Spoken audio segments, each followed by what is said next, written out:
मैं कथा करूंगी, मैंने सोचा ही नहीं था। मोटिवेशनल सेशंस सोचा ही नहीं था।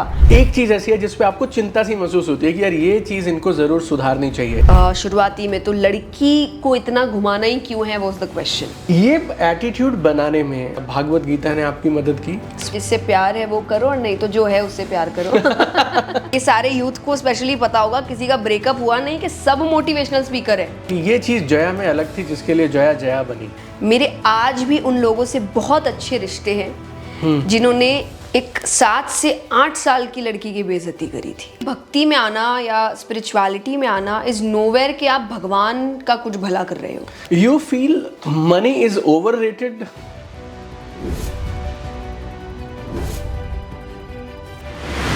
नमस्कार, दिस इज दीपक बजाज और आज मैं बेहद उत्साहित हूं क्योंकि पिछले कई सालों से जो आप डिमांड कर रहे थे, आज उस डिमांड को हम पूरा कर पा रहे हैं हमारे चैनल दीपक बजाज पे। आप में से हजारों लोगों ने हमें बार बार ये कहा कि हमें पॉडकास्ट शुरू करना चाहिए, तो आज मैं हमारे खास पॉडकास्ट को आप सब लोगों के साथ शुरू करने जा रहा हूं और इस पॉडकास्ट का नाम है ट्रांसफॉर्मेशन टॉक्स विद दीपक बजाज।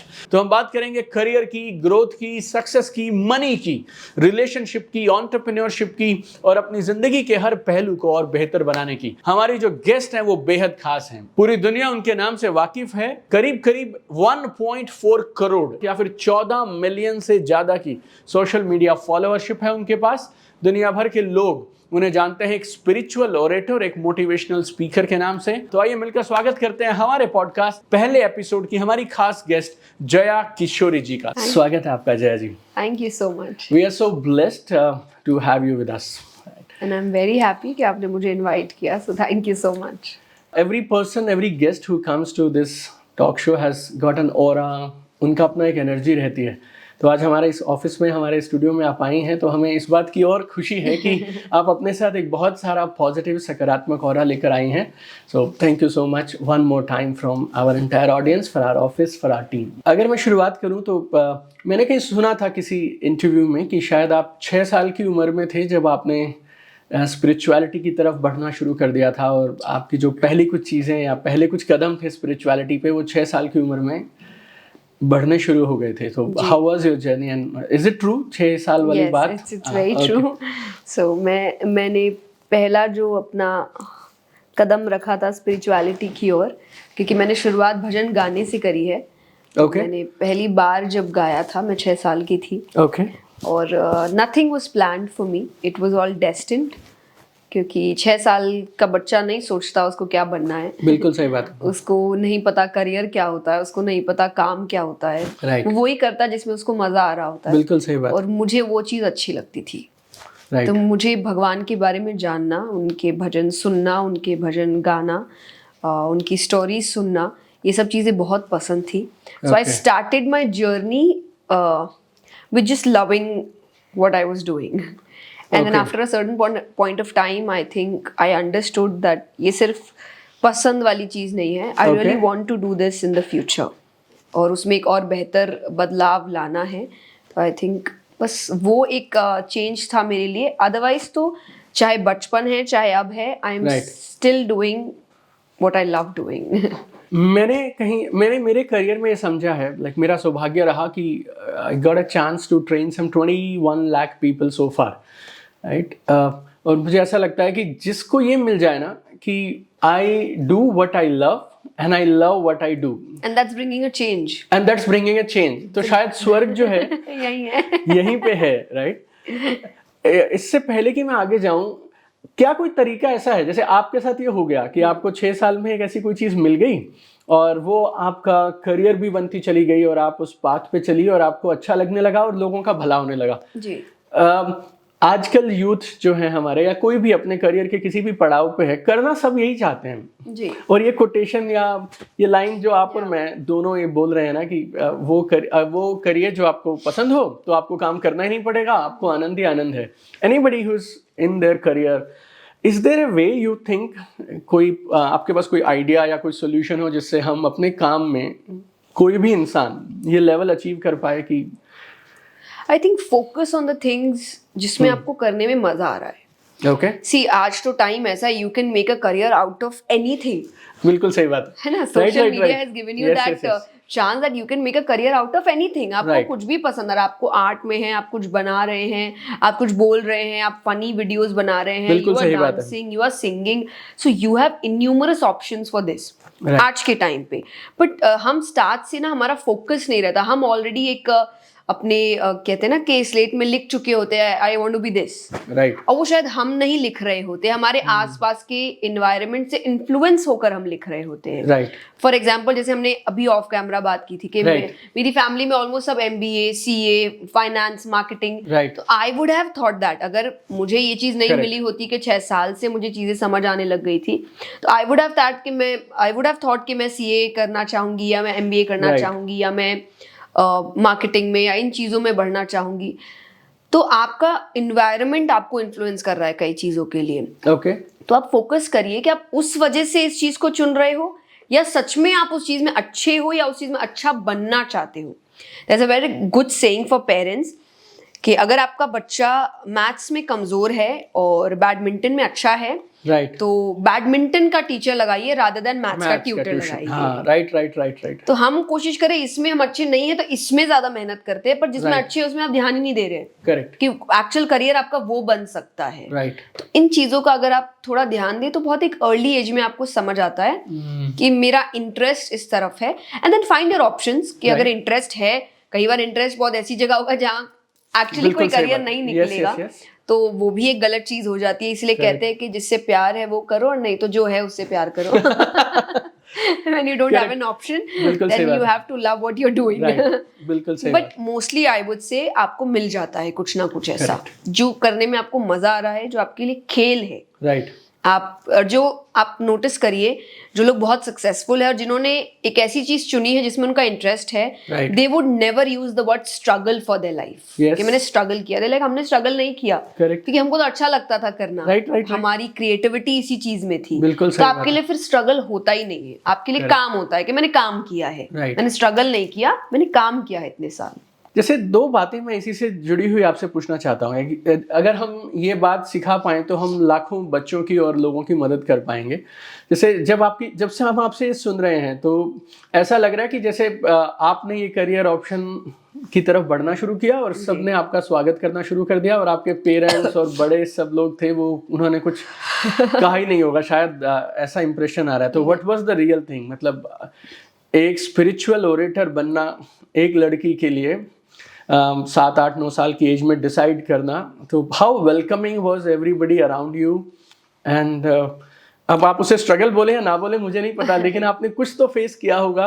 बिल्कुल। And how did you overcome that? It wasn't welcoming at all, excluding my parents. Oh yeah मेरे पेरेंट्स बहुत सपोर्टिव थे डे 1 से। ओके। और वो सिर्फ मेरे लिए नहीं है, मेरी एक छोटी बहन भी है, वो म्यूजिक फील्ड में है, मुझसे अलग है, वो म्यूजिक इंडस्ट्री में काम करने की कोशिश कर रही है। She still studying for that. तो मैं अलग हूँ, वो अलग है। बिल्कुल सही बात है। हमारे फील्ड्स अलग है, हमारी रुचियाँ अलग है, और हमारे काम करने का तरीका अलग है। पर हमारे पेरेंट्स, मतलब मेरे पेरेंट्स ने कभी भी ऐसे नहीं बोला कि तुम्हें ये करना है या तुम्हें ये बनना है या इतने एज में ये हो जाना चाहिए, उतने एज में वो हो जाना चाहिए। दे आर लाइक आपको जो अच्छा लग रहा है और जिसमें आप मेहनत भरपूर करो।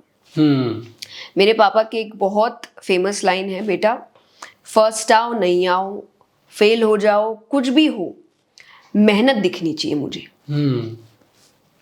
तो अगर आप मेहनत कर रहे हो तो मुझे किसी चीज से प्रॉब्लम नहीं है, क्योंकि ये मेहनत कहीं ना कहीं रंग लाएगी। बिल्कुल सही बात। जिस चीज के लिए बने होगे वहां रंग ले आएगी। करेक्ट। यहाँ नहीं बने होगे शायद, इसलिए तुमको वो रिजल्ट नहीं मिल रहा है, पर भगवान ये मेहनत देख रहा है कि बच्ची ने मेहनत की है, मैं तो वापस करूंगा इसको।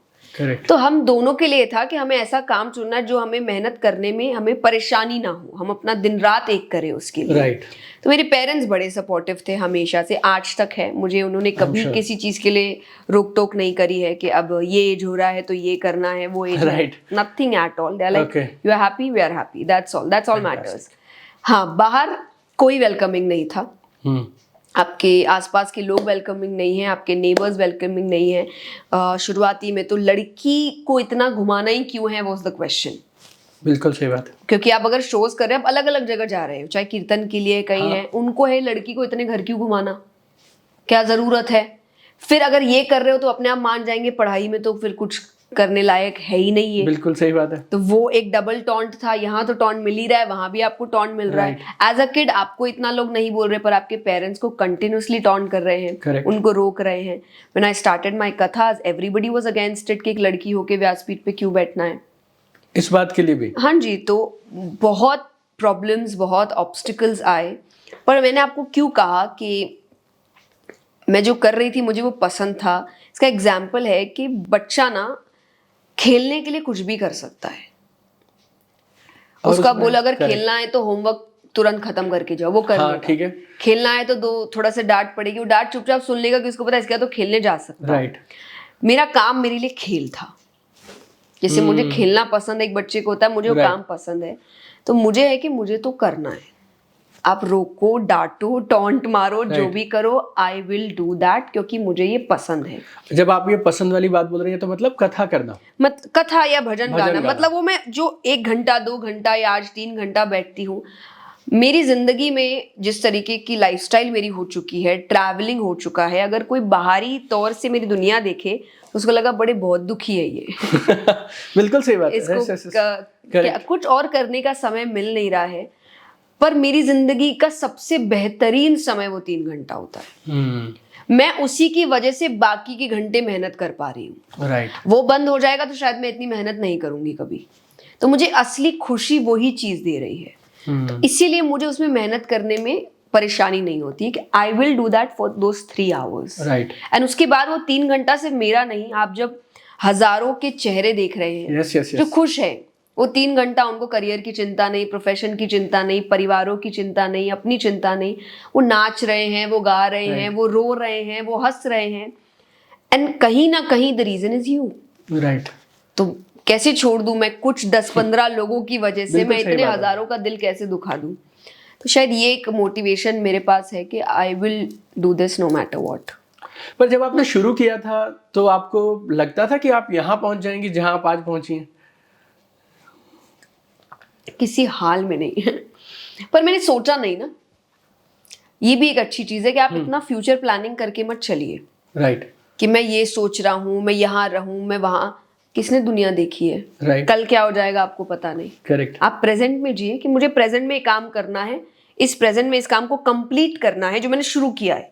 आज भी मुझसे अगर कोई पूछता है आपके 5 साल के प्लान्स क्या, आई हैव 0 आइडिया क्या प्लान्स है। राइट। मैं कुछ भी कर सकती हूँ, मैं कहीं भी हो सकती हूँ, क्योंकि मुझे ही नहीं पता था आज मैं यहाँ रहूंगी। बिल्कुल सही बात है। कि मैं कथा करूंगी मैंने सोचा ही नहीं था, मोटिवेशनल सेशंस सोचा ही नहीं था, पॉडकास्ट भी जब मैं देखती थी मुझे ऐसा लगता था कि आप कैसे एक कमरे में कैमरे के सामने बात कर सकते हो, मुझसे तो ये चीज होगी ही नहीं। बिल्कुल सही और आज हम इतने पॉडकास्ट कर रहे हैं, एक no it's a thing now. Right right right. कि अगर आप हफ्ते भर स्पीकिंग में है तो आपको पॉडकास्ट तो is a natural thing for you, you have to do it kind of.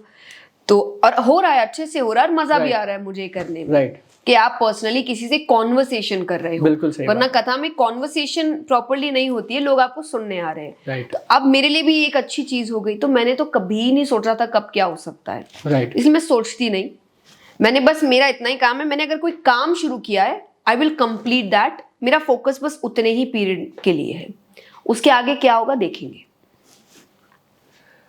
जो आप बोल रही है ना ये सारी बातें, मैं जब कॉलेजेस में जाके बोलना शुरू करता हूँ तो कॉलेज के डीन से लेके प्रिंसिपल से लेके टीचर्स से लेके सब कोई बड़ा अनकंफर्टेबल सा महसूस करने लगता है।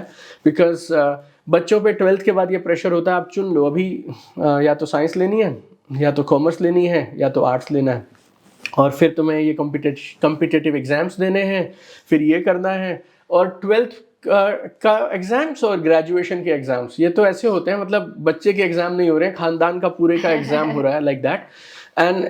And the tension and struggle is real, like parents के लिए भी, और वो पेरेंट्स की स्ट्रगल बच्चों पे भी पास ऑन होती है। एंड एक पॉइंट के बाद आकर हमारी आपकी बातें सुन के लोग थोड़ी देर के लिए पेरेंट्स मान जाते हैं, but when it comes to same career choices, they again most of the parents still are on the same old pattern. Because I think nobody is ready to take risks, no? जैसे उनको अब हमें आपको देखकर बड़ा अच्छा लग रहा है, पर उनको ऐसा लग रहा है not everybody is in that place. Right. Lot of people are struggling but not everybody is in that place. But एक डिग्री के बाद आपको ये तो पता ही होता है, मैं आप दूसरों के, मेरे खुद के पेरेंट्स के लिए मैं कहूँगी, मैंने अपनी ग्रेजुएशन करी है क्योंकि उन्होंने बोला बेसिक डिग्री तो लेनी पड़ेगी। करेक्ट। आज आप एक आर्टिस्ट फील्ड में जा रहे हो, it's very risky, you don't know anything, तो आपको बेसिक डिग्री तो लेनी पड़ेगी ताकि आप अपने पैरों पर एक तरीके से तो खड़े रहो। उसके बाद आप दूसरी पढ़ाई भी कर सकते हो। अगर आपको लगा कि नहीं मुझे ये चीज नहीं सही लग रही है, नहीं हो पा रहा, सो आप वापस से स्टडीज में आके कहीं और जा सकते हो। तो आपने कॉमर्स के थ्रू एक डिग्री तो ली है, तो मेरे पेरेंट्स ने भी ये चीज करी है। बट कहीं ना कहीं उनका थॉट प्रोसेस यही है कि बच्चा स्टेबल रहे। राइट। आप रिस्की फील्ड में जा भी रहे हो तो कहीं ना कहीं आपके पास एक बैकअप ऑप्शन होना चाहिए। राइट। तो नॉर्मली देखिए, अब वो होता है ना, दुनिया एक रीत से चलती है, वो चल रही है। नॉट एवरीबडी इज दैट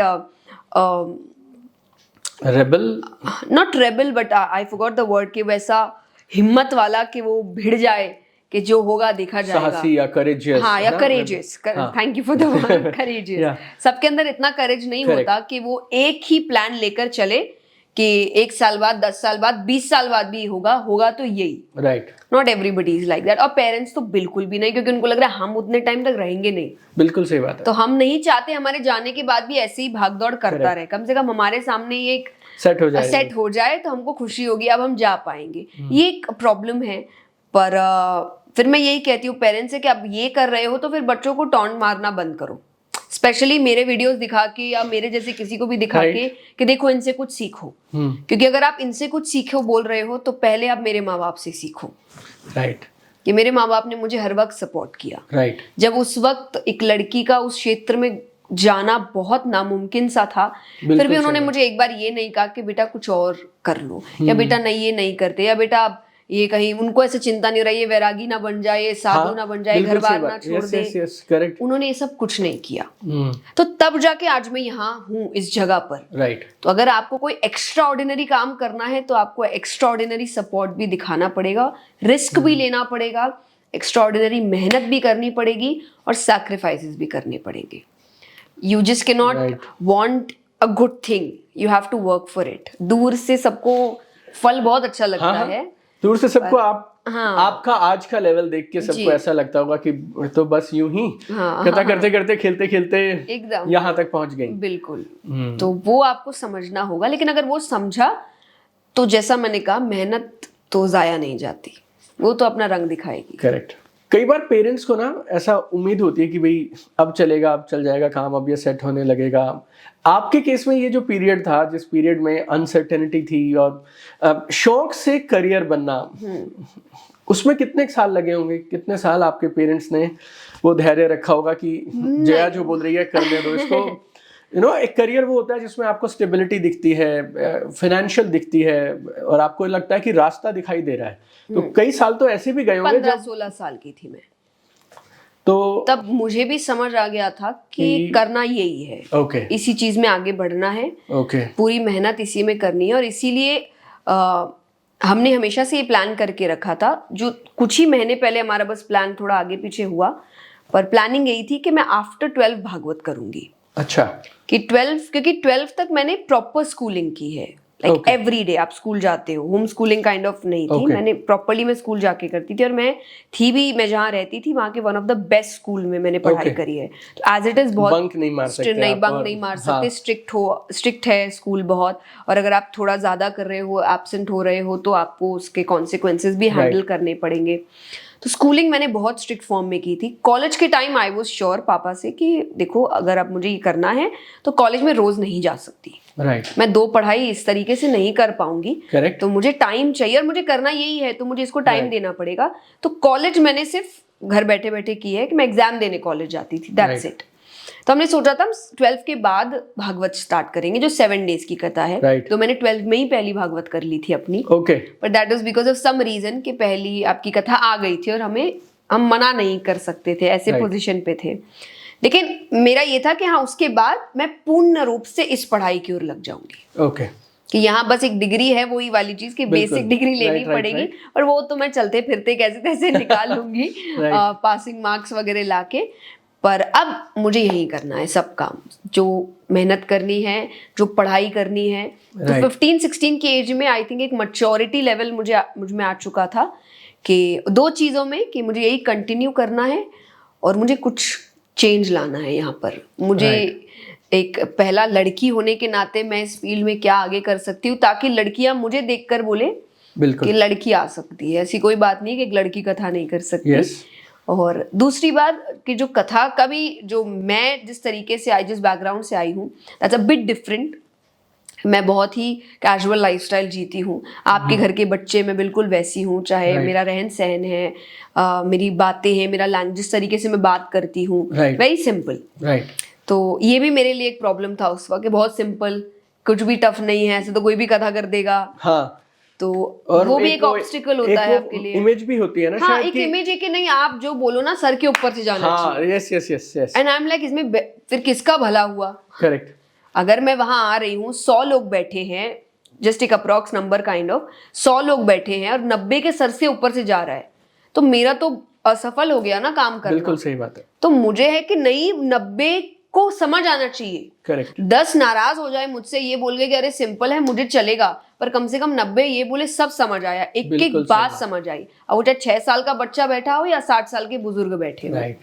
तो पहले आपको बहुत क्रिटिसाइज किया गया, एंड आज आई वुड से मेरा अप्रिसिएशन ही ये है कि आप तो इतना इतना सिंपल है कि मैं सब समझ आता है। तो आई एम लाइक, उस दिन मैंने ये बात, क्योंकि बात कथा में ही आती है, पर मुझे रियलाइज उस दिन हुई कि गुणी व्यक्ति की निंदा ही उसकी स्तुति होती है, कि उसका क्रिटिसिज्म ही उसका अप्रिसिएशन बन जाता है। तो आप काम करते रहो, जो लोग क्रिटिसाइज कर रहे हैं वही तालियां बजाएंगे थोड़े टाइम बाद आपके लिए। बात।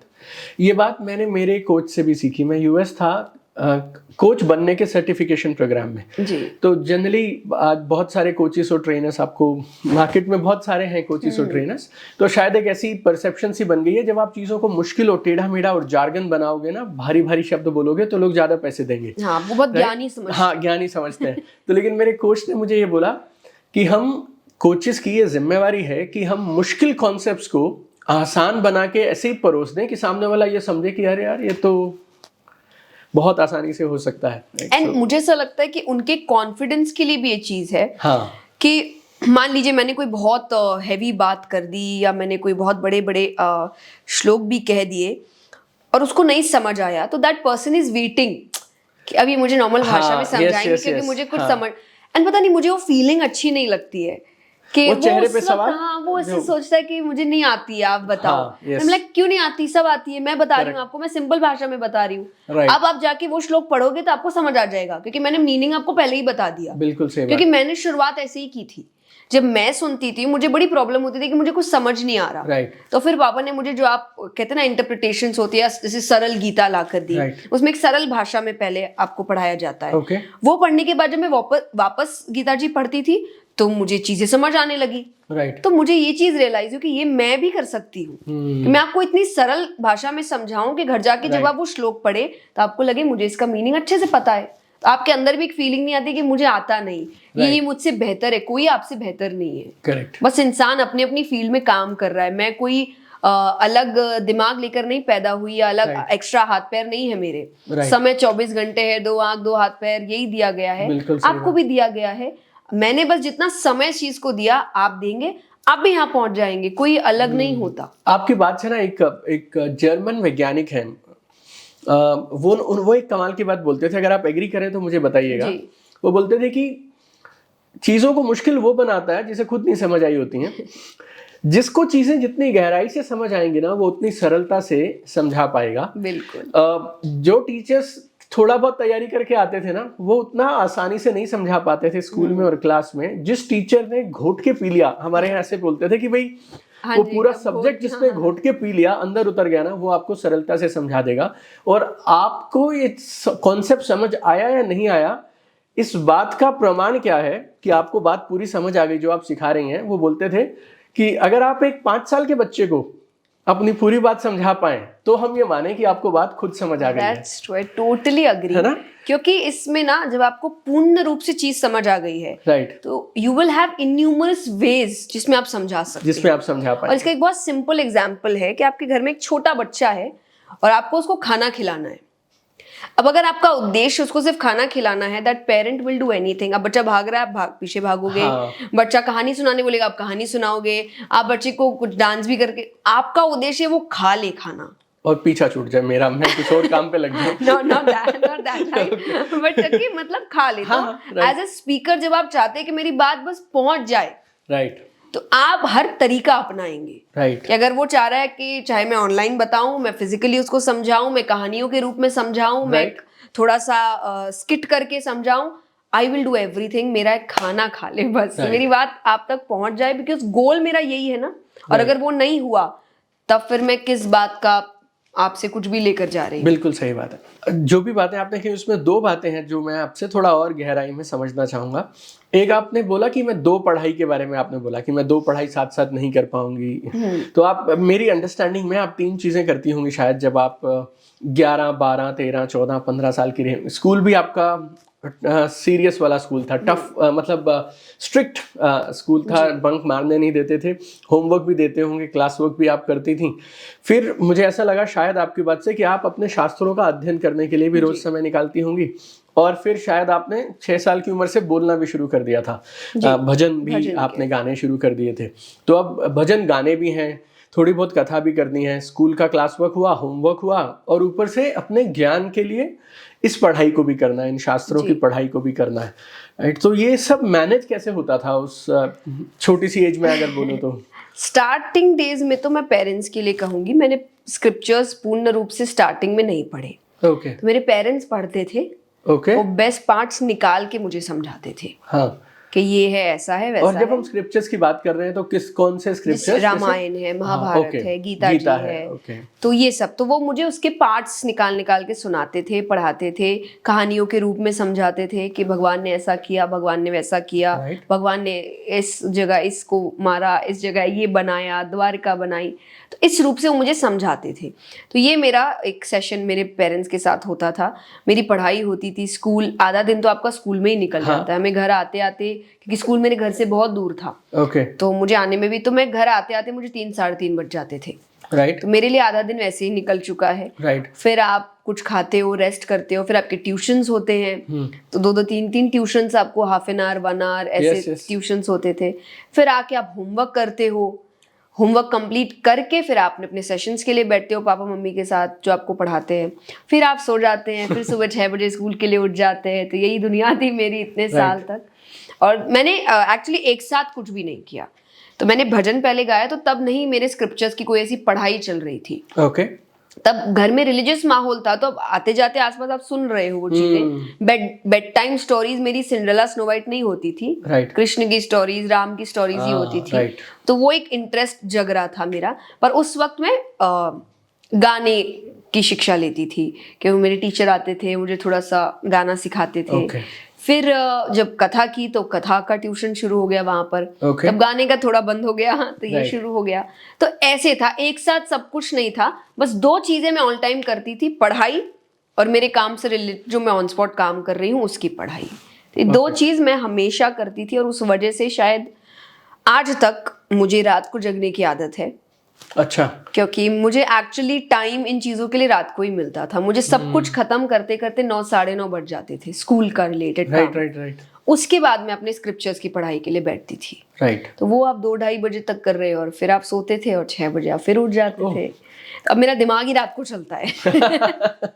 वो रूटीन अभी भी वैसा ही है? अभी भी I try to control that. पर आप ऐसे भी ट्रैवल कर रहे हो, तो मेरा कोई रूटीन है नहीं। कभी आपकी अर्ली मॉर्निंग फ्लाइट है, कभी आपकी लेट नाइट फ्लाइट है, कभी पूरी रात आप बाय कार ट्रैवल कर रहे हो। तो मेरा कोई रूटीन नहीं है। करेक्ट। पर आई ट्राई कि मैं बहुत लेट तक ना जगूं। बट हाँ, I still have that habit of reading रात को। ओके। या कुछ अगर लिखना है, कुछ नया करना है, तो क्रिएटिविटी तो रात को ही होती है। आपने भी किताबों में पढ़ने के बारे में जिक्र किया, तो what kind of books you read?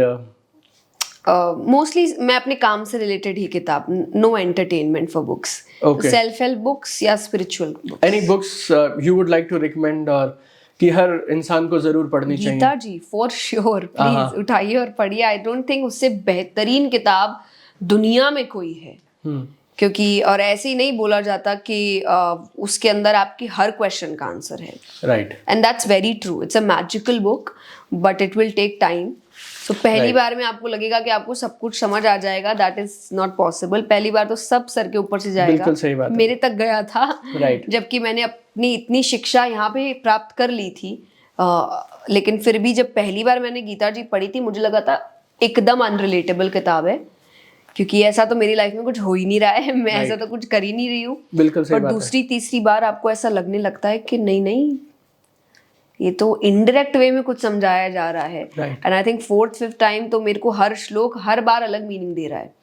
तो एक ही श्लोक कभी मुझे लेजीनेस के ऊपर समझा रहा है, एक ही श्लोक कभी मुझे प्रोक्रेस्टिनेशन समझा रहा है, एक ही श्लोक कभी दुनिया की सच्चाई दिखा रहा है।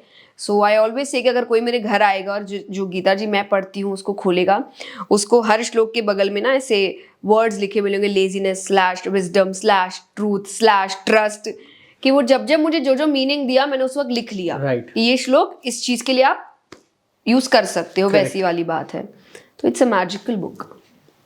एंड ये मुझे लगता था, और कुछ लोगों से मैंने ये बात कही तो उन्हें थोड़ी अजीब सी लगी थी, लेकिन आपकी बात से इस बात पे मोहर लग गई। नहीं, अजीब है क्योंकि पहली बार उनको नहीं समझ आई फिर वो छोड़ देते। करेक्ट। तो आप ये नहीं कर सकते। इवन बहुत सारी किताबें मैंने जब पढ़ी तो जब मैं तीसरी बार या चौथी बार किताब को पढ़ने लगा ना, तो तब मैं ये देख रहा था कि पिछली बार जो मैंने अंडरलाइन किया था इसमें तो अंडरलाइन करने लायक कुछ था ही नहीं। मेन बात तो ये थी, और कई बार यहाँ तक फील हुआ कि ये किताब मैंने पढ़ी कब थी, ये पॉइंट्स तो छूट ही गए थे पिछली बार, लाइक दैट। क्योंकि द इश्यू इज ना, आप जब जो फील कर रहे होते हो ना, आपको उसी से रिलेटेड चीजें ज्यादा अट्रैक्ट करती है। करेक्ट।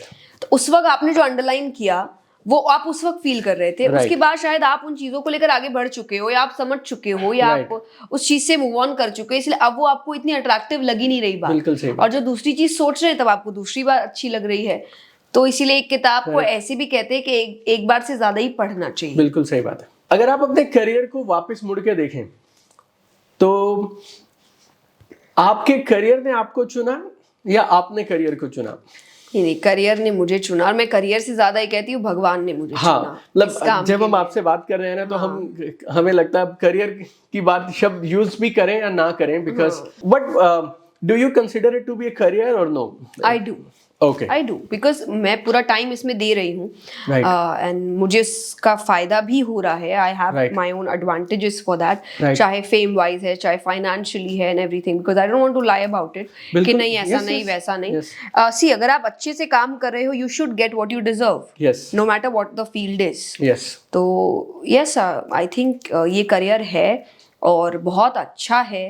अगर यूथ आना चाहे तो जरूर आए, बिकॉज इट्स हाई टाइम कि हम ऐसे करियर को चुने जहाँ पे आप सिर्फ अपना फायदा नहीं देख रहे हो, आप सोच रहे हो मेरे काम से लोगों का और भी फायदा होना चाहिए। हमारी पिछली कन्वर्सेशन में आपने 2-3 बार ये बात कही है कि you want to make some change, लोगों में बदलाव आना चाहिए। तो एक चेंज तो आप खड़ी हुई अपने आप में चेंज है, you know, but you have achieved as a change, right? तो वो एक प्रेरणा का स्रोत है, वो लड़कियों के लिए भी या नॉन कॉन्टेम्परेरी करियर चुनने के लिए भी, कि जो ट्रेडिशनल करियर्स नहीं है वो चुने जा सकते हैं, एक लड़की कर सकती है, यंग एज में किया जा सकता है, राइट। सो ये तो वह आपको देख के जो प्रेरणा लेगा और बदलाव के लिए उसको शक्ति मिलेगी कि वो कर सकती हैं, तो चल मैं भी कदम तो बढ़ाती हूँ। इसके अलावा जब आप ये बात करती हैं कि मेरे काम से लोगों में परिवर्तन आना चाहिए, चेंज आना चाहिए, तो what exactly is your intention? Main intention is and how you do it, like bringing spirituality into your life in a very young age. Okay. Because spirituality या religiousness या divine connection, ये सब कुछ ना बड़ा old age term हमें लगता है। बुढ़ापे में करेंगे, बुढ़ापे में करेंगे, अरे क्या करोगे? पर ये है भी ऐसा ही जैसे, पर ये था नहीं कभी, क्योंकि जब आप भगवान की बात करते हैं तो भगवान के मैक्सिमम भक्त तो सब यंग एज वाले हैं। हाँ, ये भी है। मीरा जी यंग एज में थी, कर्माबाई यंग एज में थी, सब तो ये यंग एज, गोपियां यंग एज से है, तो सब तो यंग एज वाले भक्त है। तो भक्ति तो पहले बचपन से ही करी जाती थी। लोगों को बचपन से चीजें, हमारे दादा दादी के पास हमें बैठाया जाता था कि वो हमें शास्त्र पढ़ाते थे। एक टाइम अभी मैंने रिसेंटली एक पॉडकास्ट किया था, उसमें वो बताते थे कि हम जब बच्चे थे तो हमारे घर में तो रूटीन था कि दादा दादी जब रामायण पढ़ रहे तो बच्चों को बैठना पड़ेगा। बोले तब तो मजबूरी में बैठ जाते थे, तो तभी हमने सीखा। बड़े होने के बाद, अब देखिए, बड़े होने के बाद आपने खुद ने छोड़ा, और फिर आप कह रहे हो मेरे लाइफ में स्ट्रेस क्यों है, इतना ये क्यों है, वो क्यों है, क्योंकि जो चीज दूर कर रहा था आपने उसको दूर कर दिया अपने से। बिल्कुल सही बात है। तो मुझे जब लोग कहते हैं इतने यंग एज में यू हैव इतना मैच्योरिटी, इतनी कामनेस, डिसीजन मेकिंग इतना अच्छा है, एंड मेरा पूरा क्रेडिट स्पिरिचुअलिटी को जाता है कि उसने मुझे एक यंग एज में, एक 20 साल की लड़की के अंदर मैच्योरिटी लेवल ऐसा बनाया जो 30-40 साल की एज में आता है। एंड आई फील दैट मैं जब देखती हूँ कि आज इस एज में 35 है, 40 है, इस एज में जो डिसीजन मेकिंग, और मुझे लगता है मैंने तो ये 20 साल में कर लिया था ये डिसीजन। बिल्कुल सही बात है। और तब मुझे लगता है कि ये चेंज क्यों आया, and I get the answer of spirituality. And तब मुझे लगता है कि आज मेरे आसपास जो यूथ है जो इतना परेशान है, वो एक ही चीज से दूर है, बाकी वो सब कुछ वही कर रहे हैं जो मैं कर रही हूँ। राइट। वो मेहनत कर रहे हैं, वो काम को दिन रात दे रहे हैं अपना, वो सब कर रहे हैं, सिर्फ एक ही चीज नहीं कर रहे, वो स्पिरिचुअलिटी। तब मुझे ऐसा लगता है कि मुझे देखकर या मेरे काम से उनको ये समझ आएगा कि अगर ये ऐसे रह सकती है, ये प्रॉब्लम्स को इस तरीके से हैंडल कर सकती है, ये डिटैचमेंट है, अपने आप को सुधारना है, अपने स्ट्रेस को रिलीज करना है, एंजाइटी, पैनिक हो जाना चीज़ों में, या फिर आगे जाके डिप्रेशन की ओर बढ़ना, इन चीज़ों से लड़ने की ताकत रखना, ये अगर आप कर सकते हो तो फिर उनको लगेगा कर सकते हैं हम भी ये। क्योंकि इनडायरेक्टली ये आपकी करियर में, आपकी रिलेशनशिप में, इन चीज़ों में काम आएगा। अपने फायदे के लिए कर लो, चलो। राइट। भगवान के लिए नहीं, अपने फायदे के लिए करो कि मुझे इतनी दिक्कतें हो रही है, चलो मुझे कम से कम यहाँ फायदा तो मिलेगा, मैं काम तो अच्छे से कर पाऊंगा। Do it for that, but please do it. एक सवाल मुझे, जैसे मैं पहले जॉब करता था, मेरे मम्मी पापा, चाचा ताऊ, मामा मौसी सब गवर्नमेंट जॉब में। मैंने प्राइवेट जॉब कर लिया और I was at the peak of my career, like मेरी कंपनी के काफ़ी रिकॉर्ड्स मेरे नाम पे थे। And then I suddenly resign to become an entrepreneur, कि हम अपना खुद का करेंगे। तो I somehow handled my family situation and all, but I talk a lot about entrepreneurship, और मैं हमेशा इस बात पे यकीन करता हूँ कि जब आप अपने दिल से कुछ करते हैं ना, तो तरक्की की चांसेस, जो संभावना है ना, वो बहुत ज़्यादा होती है। राइट। और नहीं भी हुए तो तुम्हें पता है यार, तुमने अपनी मर्जी तो कर ली ना कम से कम। राइट। तो उस बात का सुकून तो है ही। हाँ। लेकिन अब जब मैं ये बात करता हूँ ना, तो जो कॉलेज के स्टूडेंट्स हैं ना बहुत सारे, और खास तौर पे आप मानिए 18 से 30 साल का जो एक एज ग्रुप है ना, वो मुझसे एक सवाल पूछता है अक्सर कि मम्मी पापा को कैसे मनाऊं कि वो मुझे ये फ्रीडम दे दें। तो मैं अपने तरीके से कुछ बताता हूँ, but any take on this? पर मेरा इसमें पता एक्चुअली कोई टेक प्रॉपरली नहीं है, क्योंकि जब मुझे भी पूछते हैं मैं उनसे ये कहती हूँ कि ये मत बोलिए कि आप ऐसा कुछ कर नहीं पा रहे जो आपके मम्मी पापा को पसंद नहीं है। ओके। क्योंकि एक एज में आपके मम्मी पापा आपको बोलते हैं बेटा करियर पे ध्यान दो, बेटा पढ़ाई पे ध्यान दो, बेटा कोई रिलेशनशिप का ड्रामा नहीं चाहिए, एज इफ आपके रिलेशनशिप होते नहीं है। राइट। क्या आप बाहर रिलेशनशिप में नहीं है, बाहर घूम नहीं रहे हैं, आपके दोस्त नहीं है, you do that because you want to do that. Yes. अगर आपको करना होगा, सोल्यूशन आप खुद निकालेंगे। राइट। जैसे आप बाकी चीजों में निकाल रहे हैं। यस। बच्चे को बोलो फोन मत यूज करो, वो किताब के अंदर रख के फोन यूज करेगा। बिल्कुल सही बात। तरीके ढूंढ लेता है बच्चा अपने काम करने के। करेक्ट। बस वही तरीके ढूंढेगा जो उसको करना है, और जो नहीं करना है उसमें वो बहाने ढूंढ रहा है कि मैं ब्लेम डाल सकूं कि अरे इसकी वजह से, अरे ये नहीं होता तो कर लेता, अरे वैसा होता तो कर लेता, करना होता तो कर लेता। बिल्कुल सही बात। नहीं करने वाला बहाना ढूंढता है, करने वाला तो किसी भी तरीके से करके निकल जाता है। बिल्कुल सही बात। तो I think you have to understand कि शायद फिर मैं ऐसा कुछ कर रहा हूँ जो मेरा करने का इतना मन नहीं है, क्योंकि अगर होता तो मैं तरीके निकाल लेता। Correct. और कई बार आपकी मेहनत देख के ही पेरेंट्स बोल देते हैं कि नहीं इतना पागल हो रहा है तब तो इसको चाहिए। करेक्ट। कई बार उनको भी नहीं दिख रहा कि इतना मेहनत कर रहा है, तो उनको लग रहा है कि हमको नहीं लग रहा है यहाँ कुछ कर पाएगा, और जब इतना ही करना है तो हमारे मन वाली जगह कर ले। बिल्कुल सही बात है। So you have to convince them, और नॉट कन्विंस तो फिर आप अपना काम करते रहिए।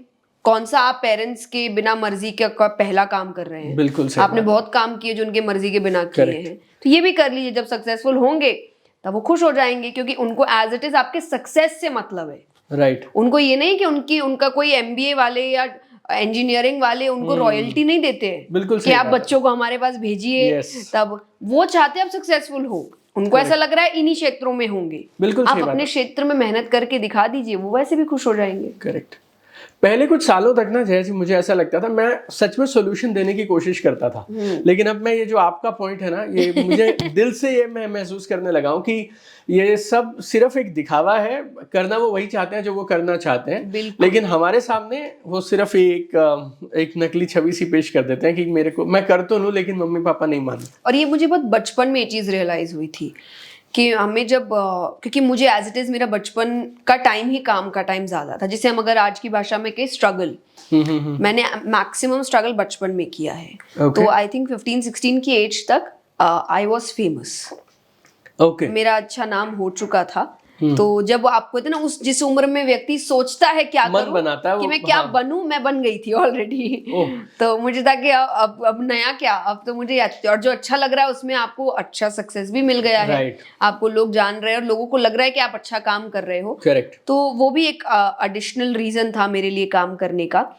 पर मुझे बहुत बचपन में समझ आया कि मुझे जब कभी कभी कुछ दिन खेलने को मिलते थे ना, मैं तो पागलों की तरह दिन भर काम करती थी कि मुझे खेलना है। मुझे आज आधी घंटा खेलने को मिला है तो मैं तो सारे काम खत्म करूंगी, होमवर्क, प्रोजेक्ट, सब कुछ, कि मुझे खेलना है। और तब आपको रियलाइज होता है जो आपको करना है ना उसके लिए आप कुछ भी करते हो। करेक्ट। आप डांट खा लोगे, आप घंटों मेहनत कर लोगे, आप रात रात भर जग जाओगे, क्योंकि आपको वो करना है। तो जैसा एक बच्चा खेल के लिए पागल होता है ना, आप काम के लिए पागल हो, आप कर लोगे। अगर आप जैसे मुड़ के अपने करियर को देखें तो आप एक कोई चीज आपको लगती हो जो आप सिंगल आउट कर पाए, पॉइंट आउट कर पाए कि ये चीज जया में अलग थी जिसके लिए जया जया बनी? एनी क्वालिटी और एनी माइंडसेट? मैंने अपने इंसल्ट्स को बिल्कुल सीरियसली नहीं लिया। मेरे आज भी उन लोगों से बहुत अच्छे रिश्ते हैं जिन्होंने एक 7 से 8 साल की लड़की की बेइज्जती करी थी। और मुझे तब एक और सीख मिली थी कि अगर जो हम दुनिया के लिए कहते हैं ना, दुनिया का असली चेहरा नहीं देखा, मैंने बहुत छोटी उम्र में देख लिया था कि अगर कोई इतनी सी बच्ची के लिए भी नहीं सोच रहा कि इसको बुरा लगेगा, इसके दिल पर क्या प्रभाव पड़ सकता है, इसके लिए जिंदगी भर एक ट्रॉमा हो सकता है ये चीज, तो किसी और के लिए तो क्या सोचेंगे। जब एक बच्चे के लिए उन्होंने ये नहीं सोचा, तो पर मैंने उस चीज को, मैंने आज भी, मुझे ऐसा लगता है कोई बात नहीं, लाइफ हर जगह फेयर नहीं होती, तो कहीं ना कहीं आपको ये सब चीजें देखनी पड़ती है। It's okay. उगते सूरज को सब सलाम करते हैं। Correct. और उसका रीजन है जब सूरज उगता है तो रोशनी बिखेरता है, यानी कंट्रीब्यूट करता है। सोसाइटी में कंट्रीब्यूट करो, सोसाइटी आपको अपने आप सलाम करेगी। तो इट्स ओके। मैंने किया था, वो सलाम कर रही है, तब तक शायद नहीं कंट्रीब्यूट किया था मैंने, उन्होंने नहीं किया, तो मैंने इन चीजों को सीरियसली नहीं लिया कि अरे इसने मेरा दिल दुखाया था, अरे उसने मेरे साथ ऐसा किया था। कोई नहीं, चलता है, जिंदगी है। करेक्ट। ये एटीट्यूड बनाने में और इतनी ताकत अंदर लाने में आप स्पिरिचुअलिटी ने या भागवत गीता ने आपकी मदद की? स्पिरिचुअल, बिल्कुल। और spirituality is religiousness for me, भगवान ने की। मेरे पिता ने मुझे बचपन में एक सीख दी थी, बेटा तुम जवाब मत दो, उसको देने दो, और वो देगा, और ऐसा जवाब देगा कि दुनिया देखेगी। इस इंतजार में जया जी अगर धैर्य टूटने लगे कि पता नहीं वो कब देगा, आप अपना काम करिए ना, आपके काम से ही देगा ना वो। आप एक बात बताइए, जो इंसान आपको समझ नहीं रहा, आपकी बेइज्जती कर रहा है, आपको नीचा गिराने की कोशिश कर रहा है, आपको लग रहा है आपकी 2-3 ज्ञान की बातें उसके अंदर बहुत बड़ा बदलाव ले आएगी, नहीं, तो क्या होगा फिर आंसर करके? झगड़ा ही होगा खाली, वहां खड़े हो कि मैं कह रही हूँ ये है वो है, क्या ना वो कुछ समझा, मेरा खून जला, मैंने 10 बातें करी, मैं भी बुरी बन गई उसके साथ साथ, क्योंकि लोग, दुनिया तो यही कहेगी तुमने भी बोल लिया ना, तो फिर उसको क्या बुरा बोल रही हो। तो मैं अपने काम पर फोकस करती हूँ। एक दिन ऐसा आएगा जिस दिन वो मुझे देखकर सोचेगा कि मैंने इसके साथ गलत किया, नहीं करना चाहिए था मुझे। ये भगवान का जवाब होता है। नॉट दैट आप चाहते हैं कि मेरी जो बेइज्जती हुई उसकी भी हो, ये जवाब नहीं, उसको कोई सजा मिले, फल मिले, नहीं, बस शाप मिले, ऐसी जगह आपको भगवान पहुंचाए जब जिसने आपके साथ गलत किया वो बस बैठ के सोचे मैंने सही नहीं किया और मुझे सही करना चाहिए था। ये मेरा जवाब है, दैट्स इट। इसमें कई बार समय बहुत लग जाता है जया जी, तो उस वक्त हौसला टूटने लग जाता है। बात बताइए, जिसने आपके साथ जो भी किया उसको जवाब देने से आप अपने करियर में आगे बढ़ जाएंगे? नहीं। आपको क्या लेना देना है? आपका जो काम है आप उस पर फोकस करिए। कोई क्या सोचता है आपके बारे में, उससे आपकी लाइफ नहीं चेंज होती। आज इतना कुछ करने के बाद भी आप जब मेरा वीडियो डालेंगे तो शायद 100 में से 10 कमेंट गलत आएंगे, पर क्या वो 10 कमेंट मेरे लाइफ में एक बदलाव लेकर आ जाएंगे कि अरे इतना काम करने के बाद भी 10 लोग मुझे पसंद नहीं करते, क्या फर्क पड़ता है, 90 कर रहे हैं ना, करेक्ट, इतने लोग आपको देख रहे हैं ना, तो वो 10 से आप अपना मूड क्यों ऑफ कर रहे हो? राइट। आप अपने काम से क्यों मुड़ जा रहे हो? क्योंकि इंसान फिर बुरा मान के काम पे ध्यान नहीं दे रहा, उसको लग रहा है इतना समय किस बात का लग गया, मेहनत में लग गया आप बोल रहे हैं, या किसी को जवाब देने में लग गया। आपको तो याद भी नहीं रहना चाहिए मुझे किसी को जवाब देना है। बिल्कुल सही बात है। आपका ध्यान तो काम पे होना चाहिए कि मेरा काम इस जगह पहुंचे कि मुझे याद ही ना रहे मुझे किसको जवाब देना और किसको नहीं। देखिए जब कहते ईगल की ही कहानी है कि जब ईगल उड़ता है ना, तो जो कौवे हैं वो उसके पीठ पर चोंच मारने आते हैं। Right, yes. तो वो उनको जवाब नहीं देता, उनसे लड़ता नहीं है, वो अपनी उड़ान इतनी ऊंची करता है जहां कौवे पहुंच ही नहीं सकते। राइट, दम घुटने लगता है उनका। हाँ, और वो अपने आप फिर नीचे आ जाते हैं और वो उड़ के निकल जाता है। ईगल बनिए अब, लेकिन वो वही कौवों के साथ लड़ना शुरू कर दे, राइट, देखा जाए तो फिर ऐसा ही लगेगा कौवे मिलके लड़ रहे हैं, कौन कहाँ डिफरेंट हो गया। तो उसका ध्यान लड़ाई में नहीं है, उसका ध्यान अपनी ऊंचाई पर है। तो आप इतने ऊंचे हो जाइए कि आपको अपने आसपास वालों की आवाज या उनका शोर सुनाई ना दे, अपने आप उस चीज को भूल जाएंगे। पर आप वहीं बैठे हैं और आप वेट कर रहे हैं कि इनको जवाब मिले। उसके जवाब मिले के चक्कर में आप मेहनत तो कर ही नहीं रहे, प्रोडक्टिविटी लेवल आपका घटता जा रहा है, आपका ध्यान एक नेगेटिव इमोशन की तरफ चला गया है। तो आप पॉजिटिव रिस्पॉन्स अपने काम की ओर कैसे लेकर आएंगे? राइट। तो इन्वायरमेंट भी तो इफेक्ट करता है ना। एक बीज है, इसको गलत मिट्टी में बो दो, बीज कितना भी अच्छा होगा पौधा नहीं बनेगा, क्योंकि मिट्टी खराब है। तो आपके आसपास वाले आपकी मिट्टी है, अब वो खराब है, उनका इमोशन नेगेटिव है, आप उनके बीच हो, तो आप कितने भी अच्छे हो पौधा नहीं बनेगा। बिल्कुल सही बात, वो वैसा का वैसा ही रहेगा। चेंज योर मिट्टी। जबरदस्त, चेंज योर मिट्टी। आप ये जो लोगों की इंसल्ट को सीरियसली नहीं लेती थी, सीरियसली क्या, आपकी बात से तो लग रहा है आप बिल्कुल तवज्जो ही नहीं देती थी, मतलब उसको जहन में आने ही नहीं दे, इस कान से सुना और दूसरे से निकाल दिया, वो तो बचपन में देखिए बुरा लगता था। हाँ, पर जैसे मैंने कहा ना, 2-3 के बाद आपको फिर रियलाइजेशन होने लगता है कि जो मैंने कहा उगते सूरज को सब सलाम करते हैं। और ये मेरे पेरेंट्स ने मुझे और ज्यादा सिखाया कि जब मुझे ऐसी कोई स्थिति आती थी और मुझे बुरा लगता था और मैं पापा को देखती थी या मम्मा को देखती थी और वो मुझे कहते थे मुझे नहीं देखना, भगवान को देखो, उनको बोलो, उनको कंप्लेन करो, उनके सामने रो, दुनिया के सामने रोने की आदत नहीं आनी चाहिए तुम्हारे अंदर। राइट। तो आज भी अब मेरे अंदर वो आदत है कि मुझे हैबिट ही नहीं है अपनी प्रॉब्लम शेयर करने की किसी से।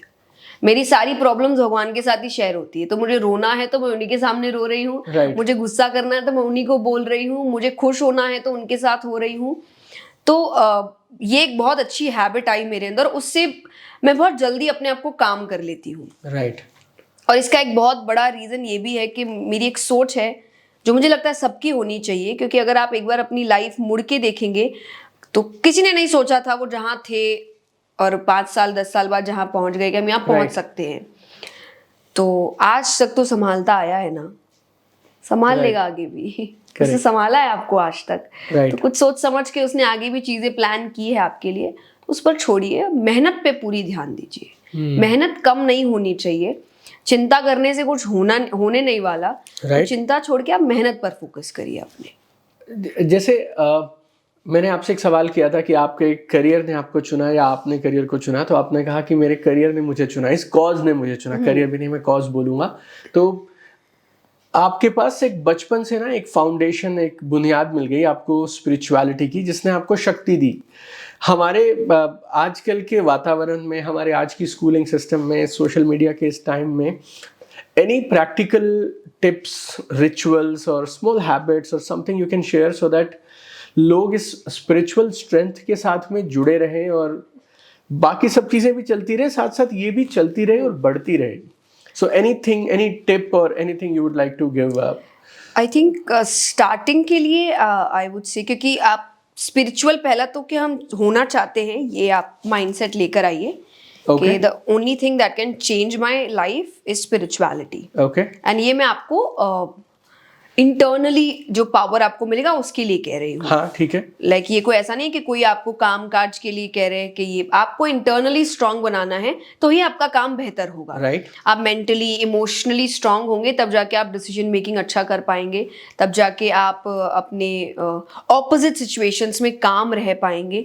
आप एक स्टेबल माइंड के साथ काम कर सकेंगे। तो ये स्पिरिचुअलिटी से होगा। तो पहला ये एक्सेप्टेंस कि I have to do it, अगर मुझे लाइफ बेहतर करनी है तो। परफेक्ट। अब अगर उसमें और भी चीजें होती है, हम उसके लिए आप और पढ़ाई कर सकते हैं, क्योंकि हम पढ़ाई मतलब छोटे पॉडकास्ट शास्त्रों में की? नहीं, हाँ मतलब शास्त्रों की पढ़ाई भी और मेडिटेशन के भी बहुत सारे प्रोसेसेस होते Okay. हैं, अलग अलग होते हैं, तो एक Right. वो एक डिटेल्ड कॉन्वर्सेशन है। Right. उस पे आई थिंक रिसर्च खुद करिए, इतनी मेहनत हमें करने देनी चाहिए। Right. हम पूर्ण रूप से ये नहीं कि हम सब बता देंगे, हम तुम्हारा हाथ पकड़ के खाना खिलाएंगे, नहीं, हमने प्लेट दे दी, खाना तो खुद ही खाना पड़ेगा Right. आपको। तो ये आप खुद अपना रिसर्च करिए। पर अगर बहुत स्टार्टिंग चीज I would say spend some time with yourself every day. Fantastic. हम आज पूरी दुनिया को जानते हैं, खुद को नहीं जानते, राइट इसलिए व्यक्ति हर किसी को ज्ञान दे रहा है, राइट पर जब खुद का काम आता है तो उसकी हालत खराब हो जाती है। Correct. इसीलिए ये सारे यूथ को स्पेशली पता होगा, किसी का ब्रेकअप हुआ नहीं कि सब मोटिवेशनल स्पीकर है राइट कि हम बताते हैं, मेरे पास आ भाई, मैं बताता हूँ right, क्या right. करना है। बिल्कुल सही और जब बात है। उसकी बारी होती है ना, उसकी हालत ऐसी खराब होगी कि वो कमरे से बाहर नहीं निकल रहा है। राइट और कहाँ दूसरों को वो इतना पता है, ये करते ज्ञान वो दे- करते, right. जिम करते, भाई ये करेंगे वो करेंगे, अब तो ऐसा करेंगे। तो दूसरों के सामने सब मोटिवेशनल स्पीकर है, अपनी लाइफ में सब की बैंड बज जाती है। Correct. और इसीलिए हम कहते हैं प्रैक्टिस व्हाट यू प्रीच, बिल्कुल सही बात है। कि जो बोल रहे हो पहले अपनी लाइफ पे फॉलो करो इस चीज को। राइट तो ये चीज करने के लिए आपको पहले खुद को जानना पड़ेगा कि हम हैं कैसे, हमारे थॉट्स क्या हैं, हमारे सपने क्या है, हम चाहते क्या है। आज आई थिंक 70% यूथ को अगर आप पूछो आप क्या चाहते हो, उसको नहीं पता। उसका कंफ्यूजन ये है कि मुझे पता ही नहीं मुझे करना क्या है। करेक्ट फिर कौन आपको सिखाएगा कि आपको करना क्या है। आज मैं जो 1 घंटे के लिए आपके शहर आई हूं, मेरा आपसे कोई लेना देना नहीं है, मैं आपको जानती नहीं हूं, आप एक्सपेक्ट कर रहे हो मैं आपको बताऊं आप क्या करना चाहते हो। पहले तो ये सोच ही गलत है। बिल्कुल सही बात आप जो करना चाहते हो उसके क्या वेज हो सकते हैं, चलो मैं आपको समझा सकती हूँ, पर आप क्या करना चाहते हो तो आप आप बताओगे ही ना। बताओगे। तो वो मेहनत तो आपको करनी पड़ेगी अपने ऊपर। करेक्ट पर हम इतने डिपेंडेंट हो चुके हैं। इंडिपेंडेंस का मतलब एक्चुअली से फाइनेंशियली ये सब नहीं होता, Right. अपने डिसीजन मेकिंग में भी होता है। राइट तो just because you have speakers, you have life coaches, इसका मतलब ये नहीं आप पूरी जिम्मेदारी के नहीं यही अब मेरे को चलाएगा, राइट मैं तो बैठ गया अब बच्चे की तरह मुझे चलना सब नहीं। आपको मेहनत करनी पड़ेगी कि आपको एक बेसिक चीजें, मैं कैसा हूँ, मेरा माइंडसेट कैसा है, मेरी हैबिट्स कैसी है, मेरे इंटरेस्ट क्या है, ये चीजें आपको पता होनी चाहिए। फिर भले ही आप बताओ हमें, जैसे डॉक्टर के पास आप सिम्टम्स बताते हो, फिर वो दवाई बता देगा। हाँ, solution। लेकिन आप डॉक्टर बोलेंगे भाई मेरे को पता नहीं डॉक्टर क्या हुआ है, बस अच्छा नहीं है, क्या हुआ पता नहीं, कौन सा डॉक्टर ट्रीट कर पाएगा आपको? Very true very true. उसको तो जानना होगा प्रॉब्लम है कहाँ, तब जाके वो दवाई देगा। तो ये प्रॉब्लम जानने का काम आपको करना है। तो spend some time, start with 5 minutes. Okay दिन का जो पहला 5 मिनट होगा वो मैं मेरे साथ बिताऊंगा। राइट मेरे थॉट्स, मेरा दिन कैसा जाएगा, मुझे क्या करना है, मेरे मन में क्या चल रहा है। Right. 5 से आप इसको फिर धीरे धीरे बढ़ाइए, 10 मिनट करिए, 15 मिनट करिए, आधी घंटे करिए। फिर आप उसको प्रॉपर मेडिटेशन में लेकर जाइए, ब्रीदिंग प्रोसेसेस करिए, मंत्र चैंटिंग्स करिए।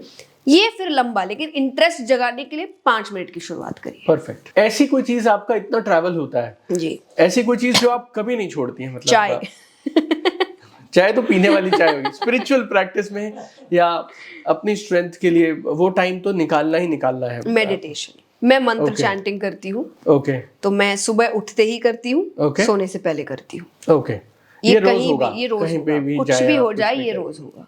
Can spirituality help in career also, in my career growth? Everywhere. See जैसे मैंने कहा, this is internal power, internal strength. Right internally अगर आप सही हो, और इंटरनली का मतलब होता है इमोशनली, मेंटली, फिजिकली, आप हर काम अच्छे से करेंगे ना। राइट आप मेहनत अच्छे से करेंगे, आप अब मान लीजिए डिसीजन मेकिंग, ये तो दिमाग का काम है। मेंटल स्ट्रेंथ नहीं होगा तो व्यक्ति कर नहीं पाएगा। Right. तो ये मेंटल स्ट्रेंथ है। अगर Right. आप मेंटली स्ट्रांग नहीं, व्यक्ति कर नहीं पाएगा। Right. अब इमोशनली स्ट्रेंथ, आपको इमोशनल स्ट्रेंथ क्यों चाहिए? क्योंकि आप काम तो करने आए हो, पर आपके साथ और भी लोग आए जो चाहते नहीं है आप काम करें, बिल्कुल सही बात है। तो वो आपको इमोशनली तोड़ने की कोशिश करेंगे। राइट चाहे आपको नीचे गिराना है, आपको रुलाना है, आपको स्ट्रेस में डालना है, आपको डिमीन करना है। इस वक्त इमोशनल स्ट्रेंथ की बहुत जरूरत है। परफेक्ट। तो स्पिरिचुअलिटी आपको, जैसे तो स्पिरिचुअलिटी का एक सिंपल मैं आपको प्रोसेस बताती हूँ कि 3 गुण होते हैं, सात्विक, राजसिक, तामसिक। ठीक है। इसमें आपको लाइफस्टाइल बताई गई है कि कैसे होता है। उसमें सब कुछ है, सोना कितना चाहिए, खाना कितना चाहिए, पढ़ना कितना चाहिए। ओके और इसमें सबसे बेस्ट होता है कि आप जितने सात्विक होते जाए उतना अच्छा है। तो यू हैव सात्विक डाइट भी उसके लिए, राइट कि कि आपको खाना कैसा खाना चाहिए। तो जैसे मान लीजिए आपके एग्जाम्स है, तो मैं सबको कहती हूँ कि आप सात्विक डाइट प्रेफर करिए। ओके। अब आप रात के टाइम पढ़ाई कर रहे हो और आप बर्गर्स खा रहे हो, पिज्जा खा रहे हो, फिर आप कह रहे मुझे नींद क्यों आ रही है, अरे खाना ही ऐसा है। बिल्कुल सही बात है। उस वक्त आपको रॉ फूड ज्यादा खाने हैं, Right. उस वक्त आपको लाइट फूड ज्यादा खाने हैं जो आपके अंदर एक एनर्जी पैदा करे। ये सब सात्विक डाइट में आता है। लेकिन उससे थोड़ा बीच का आता है राजसिक, जिसको हम चीट मील कहते हैं। हफ्ते में एक दिन थोड़ा सा चीट मील तामझाम खा लिया। तामसिक हो जाता है जो हम कहते हैं एकदम ही आप जो जंक कंटिन्यूसली खा रहे हैं, ये आपको खराबी करता है, ये आपको अग्रेशन की ओर लेकर जाता है, ये आपके दिमाग का काम करना बंद कर देता है। और ये साइंटिफिकली प्रूवन चीजें हैं। आप देखिए कई लोग कहते हैं ब्रेन के लिए कौन से फूड्स होते हैं, हाँ, कंसंट्रेशन के लिए तक के लिए फूड्स होते हैं, right. हर चीज के लिए फूड है। करेक्ट। तो खाना एक बहुत इंपॉर्टेंट पार्ट होता है आपकी लाइफ का। Right. तो स्पिरिचुअलिटी सारी चीजें कवर करती है। कितना सोना है, कितना खाना है, कितनी एक्टिविटी करनी है, कितना पढ़ना है, एवरीथिंग इज अंडर स्पिरिचुअलिटी। तो आप ये समझना छोड़ दो कि स्पिरिचुअलिटी या स्क्रिप्चर्स आपको पूजा पाठ ये सब सिखा रहा है, नहीं, आपको लाइफ जीना सिखा रहा है। गीता जी में कहीं पूजा पाठ नहीं बताया गया है कि कितने फूल चढ़ाने हैं, कितने बजे आरती करनी है, एक जगह नहीं है, एक जगह भी नहीं है। It's all about the kind of war you are facing every day. वो तो सोचिए, इतना श्री कृष्ण का दिमाग देखिए, सिर्फ शुरुआती पन्नों में वहां पे महाभारत के युद्ध की बात हो रही है, फिर तो पूरा टॉपिक बदल दिया उन्होंने। राइट। अगर कोई एक्चुअली बात के पन्ने पढ़े तो वो कहेगा कि भैया महाभारत का युद्ध कहाँ चल रहा है, कोई मुझे बताएगा। राइट। इन्होंने तो पूरा ही टॉपिक चेंज करके लाइफस्टाइल कैसी होनी चाहिए बता रहे हैं। राइट। अब वहां वो लड़ रहा है, लड़ाई के बीच भगवान उसको बोल रहे हैं कि तुमको कितना सोना चाहिए, क्या खाना चाहिए, सात्विक खाना। अर्जुन भी बोल सकता है ना, भगवान जी ये बाद में भी बात कर सकते हैं हम। हाँ बिल्कुल, अभी तो लड़ने का टाइम है। करेक्ट। तो Gita ji is not about the actual war, Gita ji is actually the war you have in your mind, in our mind. या और यहाँ का जो जीत गया ना, बाहर वाला तो ऐसे जीत जाएगा। बाहर वाले में तो मेहनत है ही नहीं, Correct. व्यक्ति यही तो हार रहा है। उसको यहाँ जिस दिन समझ आ गया क्या करना है, बाहर कितने भी प्रॉब्लम्स है, कंफ्यूजन्स है, डिस्ट्रैक्शंस है, कुछ भी असर नहीं करेगा, क्योंकि वो यहाँ से स्ट्रांग है। तो स्पिरिचुअलिटी भी एक, जैसे हम फिजिकली इम्यूनिटी बोलते हैं, यस, फिजिकल हमारी स्ट्रेंथ के लिए, कि बाहर के कितने भी वायरस हो हमें अटैक नहीं कर पाएंगे अगर हमारी इम्यूनिटी स्ट्रांग है। वैसे ही अगर हमारी spiritually we are aligned and spiritually we are strong, तो emotionally nobody can break us. बात के बाहर भी लोग भी तो वायरस होते हैं। हाँ, तो वो वायरस नहीं परेशान कर पाएंगे। बिल्कुल सही बात। नॉर्मल वायरस नहीं, लोग टाइप के वायरस कम है क्या जो खड़े ही हैं आपको नीचे गिराने के लिए। और जब आप भगवान पे छोड़ने की बात करती है ना, तो मैंने दो तरह के लोग देखे हैं। एक ये बोलते हैं कि भगवान सब करेंगे, और दूसरे बोलते हैं कि सब हमें करना है, भगवान ने हमें जन्म दिया, बाकी बस अब हमने करना है। तो आप इन दोनों को कैसे जोड़ूं मैं? दोनों ही गलत है। ओके।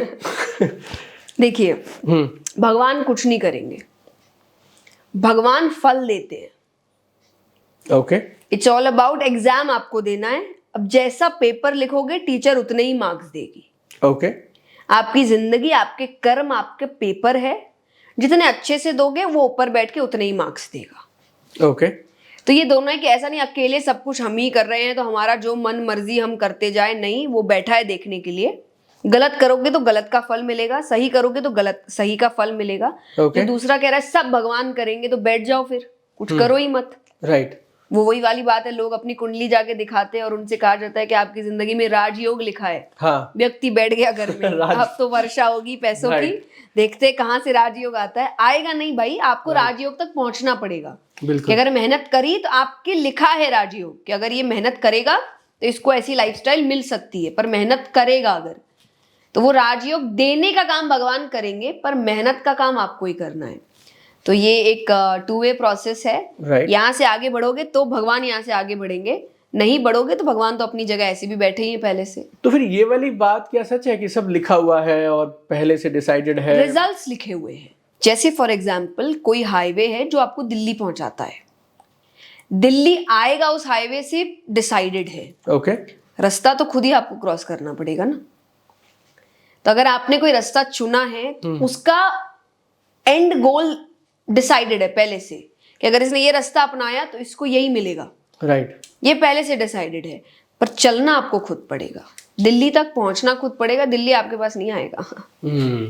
तो ये सब डिसाइडेड होते हैं। बाकी कैसे करना है, कितना करना है, कितनी मेहनत करना है, क्योंकि वो कैसे डिसाइडेड होगा।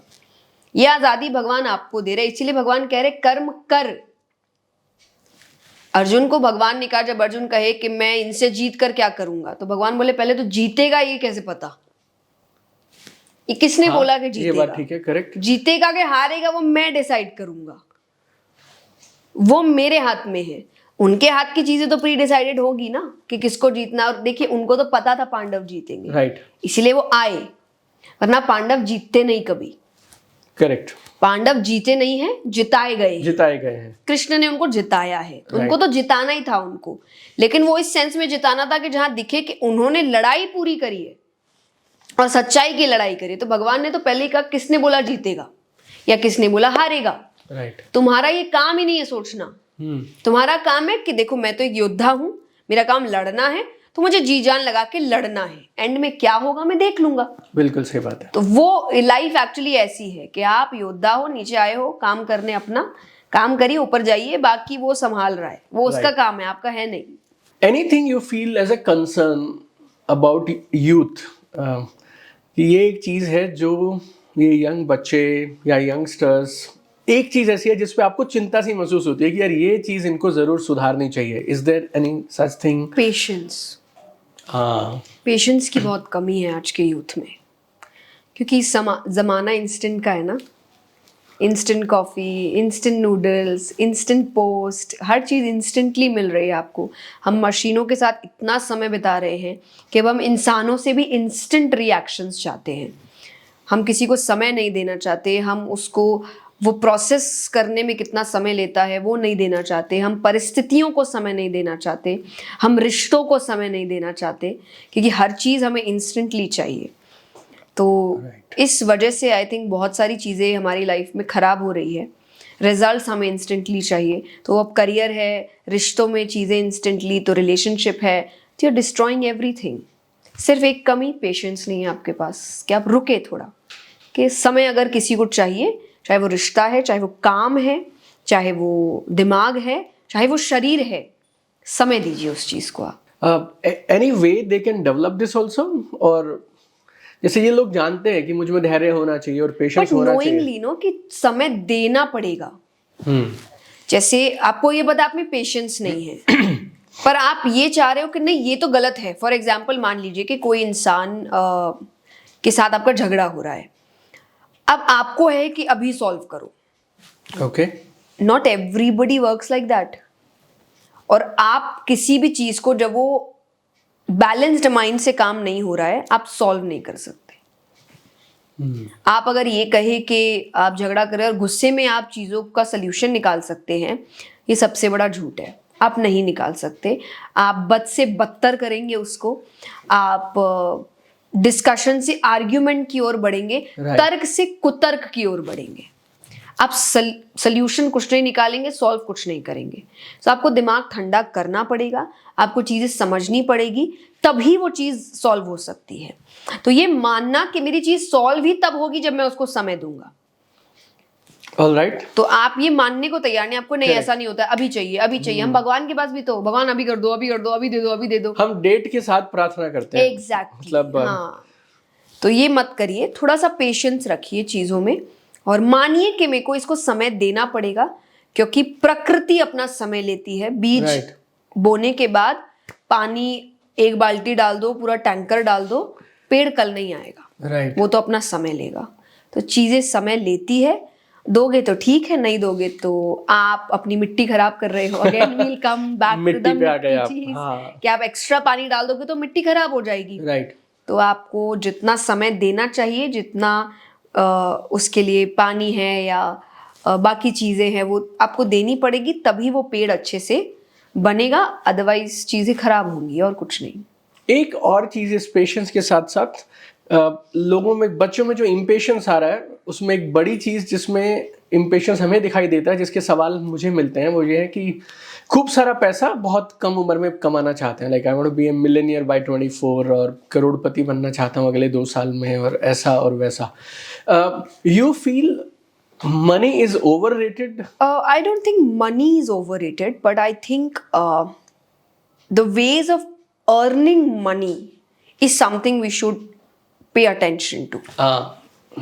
I am not against money. I am very much with money because money brings everything.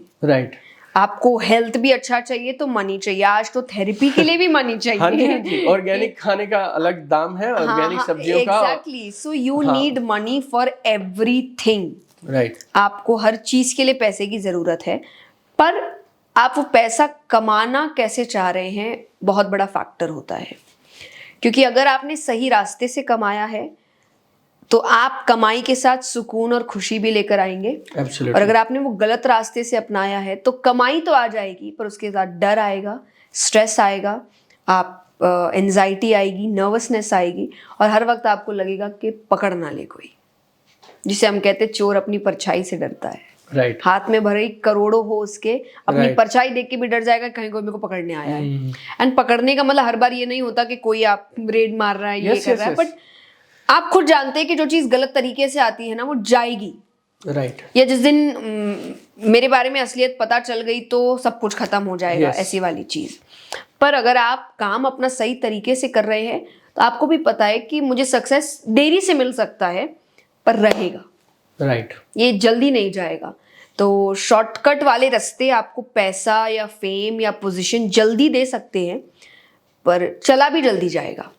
जिसको हम कई बार कहते हैं ना, कई रातों रात आए और रातों रात चले भी गए. आए और कुछ समय में गायब भी हो गए. भले ही उन्होंने उस समय में बहुत कमा लिया होगा लेकिन चले भी गए वो. और कुछ जिनको आने में समय लगा पर उनका सक्सेस, उनकी जर्नी बहुत लंबे तक रही और जिनके एग्जाम्पल्स उनके जाने के बाद भी लोग दे रहे हैं. तो ये लॉन्ग टर्म सक्सेस होता है, ये मेहनत वाला सक्सेस होता है, ये पेशेंस वाला सक्सेस होता है जो रहता भी लंबे समय तक है. शायद हमारा स्ट्रेस भी कम होगा अगर हम जीवन को जीने की इस कला को और सुकून रहेगा ना. एक्चुअली स्ट्रेस आएगा जब सुकून नहीं है आपको. राइट. आज आप पूरे दिन अगर मेहनत करके रात को ठीक से सो नहीं पा रहे हैं, मतलब कुछ तो आप ऐसा कर रहे हैं जो सही नहीं है. राइट. वरना तो आपको अच्छी नींद आनी चाहिए कि इतना भरपूर मेहनत करके आप सोए आराम से कि पूरा दिन खटे हम. राइट. और अब हमें हमारा बिस्तर मिला, हम अच्छे से, वी डिजर्व दिस रेस्ट. पर अगर आप उसके बाद भी सो नहीं पा रहे हैं तो कुछ तो ऐसा हो रहा है जो सही नहीं हो रहा आपकी लाइफ में. तो फिर फोकस वहां डालो. क्योंकि असली देखिए दो चीजों के लिए इंसान काम कर रहा है, अच्छा खाना, अच्छा सोना. ये दो नहीं मिलेगी तो आप कहीं कुछ अच्छा नहीं कर पाएंगे.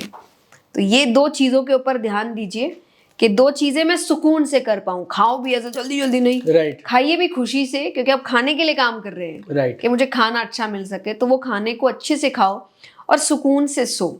ये दो चीज अगर है मतलब कुछ तो सही कर रहे हो अपनी जिंदगी. बिल्कुल सही बात है.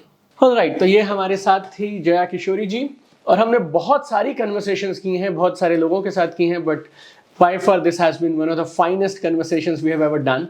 और मुझे ऐसा लगता है कि जब ये सारी बातें आप सब तक पहुंचेंगी, आपके परिवारों तक पहुंचेंगी, आपकी ज़िंदगी में बहुत सारा पॉजिटिव सकारात्मक परिवर्तन लाने की शक्ति इन पिछले कुछ मिनटों की बातों में है. तो ना सिर्फ सुने बल्कि उन पे अमल भी करें, जहन में रखें इन सारी बातों को. And wish you all the very best, have a fantastic life. और एक बार फिर से हमारी पूरी कम्युनिटी की तरफ से जया जी का बहुत सारा धन्यवाद. Thank you so much. Thank you so much. और हमने बहुत बार YouTube के एनालिटिक्स में ऐसा देखा है कि आप में से आधे लोग हमारे पूरे वीडियोस को सुनते हैं लेकिन बिना सब्सक्राइब किए हुए चले जाते हैं. अगर आप हमारे चैनल को आज सब्सक्राइब करेंगे ना तो 1100 से ज्यादा कमाल के वीडियोस ऑलरेडी इस चैनल पर हैं. दुनिया भर के 1.3 मिलियन से ज्यादा लोग इस चैनल पर हैं और हम रोज कमाल का कंटेंट डालते हैं जो आपकी लाइफ और बिजनेस को बदल सकता है. तो अगर आपने अब तक हमारा ये चैनल सब्सक्राइब नहीं किया तो आज ये सब्सक्राइब करिए. अपने फ्रेंड्स, फैमिली मेंबर्स, अपने पूरे टीममेट्स को इस चैनल को सब्सक्राइब कराइए और इस खास एपिसोड को मैक्सिमम लोगों तक जरूर शेयर करिएगा. और एक और बात, और हम किन किन लोगों को इस पॉडकास्ट पर आपके लिए बुलाएं उनके नाम भी आप हमें कमेंट में जरूर बताइएगा. I have one dream my friends, I want to see at the top. चमकते रहिए and continue following us for more such amazing content.